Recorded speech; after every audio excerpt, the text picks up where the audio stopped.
Mateus, capítulo 13.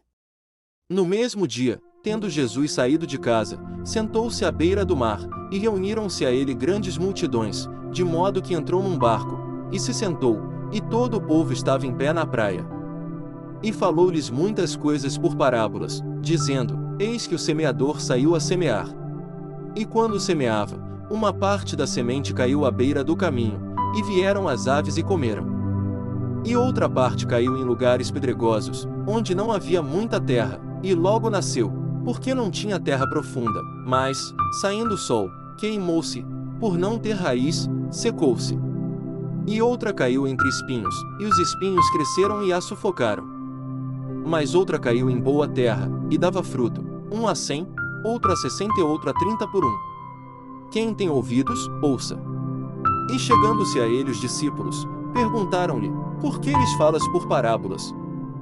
Respondeu-lhes Jesus: Porque a vós é dado conhecer os mistérios do reino dos céus, mas a eles não lhes é dado, pois ao que tem, dar-se-lhe-á, e terá em abundância, mas ao que não tem, até aquilo que tem lhe será tirado.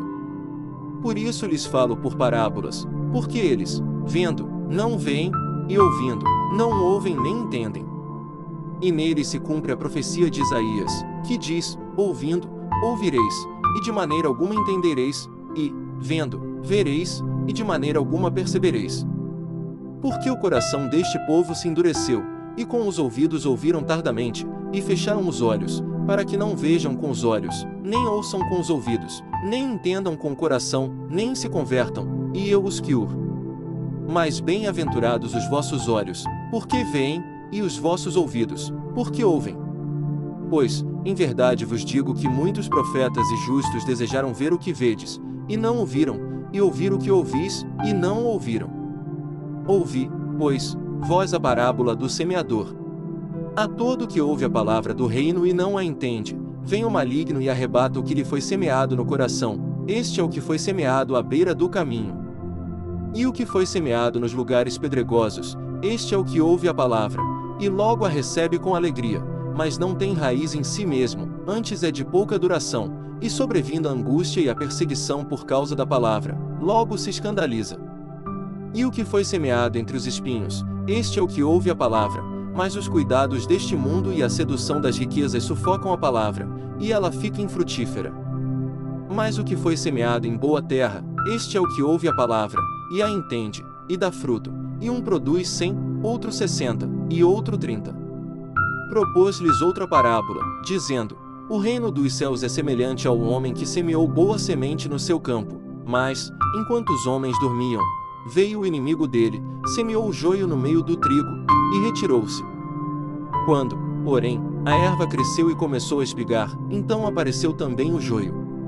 Chegaram, pois, os servos do proprietário, e disseram-lhe: Senhor, não semeaste no teu campo boa semente? Donde, pois, vem o joio? Respondeu-lhes: Algum inimigo é quem fez isso. E os servos lhe disseram: Queres, pois, que vamos arrancá-lo? Ele, porém, disse: Não, para que, ao colher o joio, não arranqueis com ele também o trigo.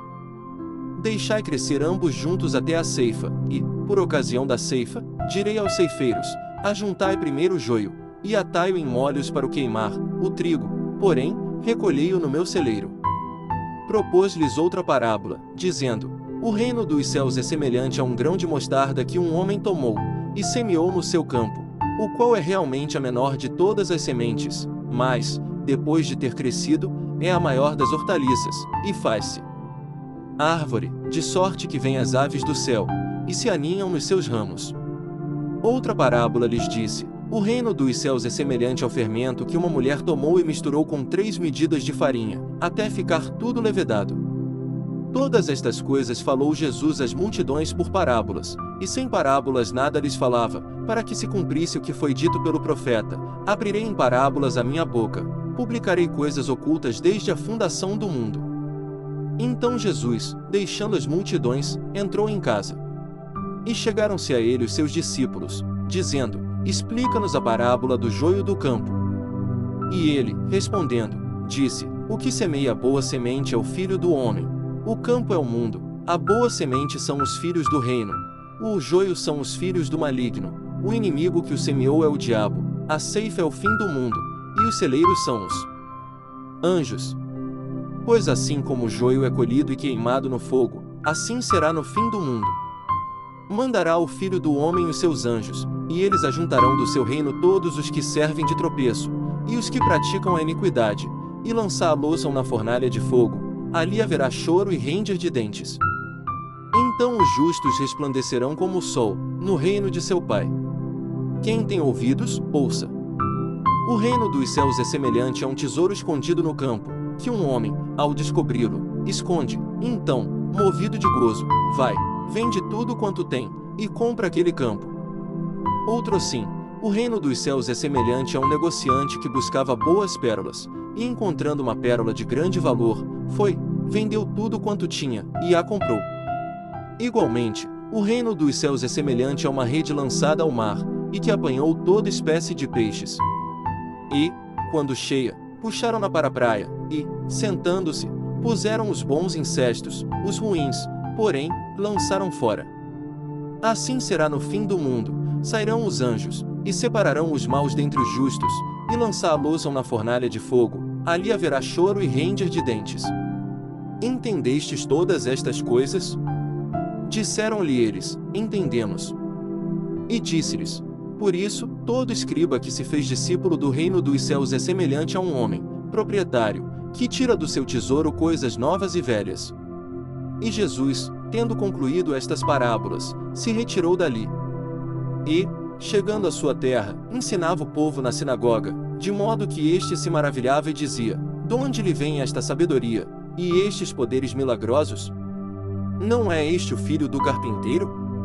E não se chama sua mãe Maria, e seus irmãos Tiago, José, Simão e Judas? E não estão entre nós todas as suas irmãs? De onde lhe vem, pois, tudo isto? E escandalizavam-se dele. Jesus, porém, lhes disse, um profeta não fica sem honra senão na sua terra e na sua própria casa. E não fez ali muitos milagres, por causa da incredulidade deles. Se você gostou desse conteúdo, clique no joinha, isso é muito importante para nós, pois o vídeo terá mais indicações e chegará a mais pessoas.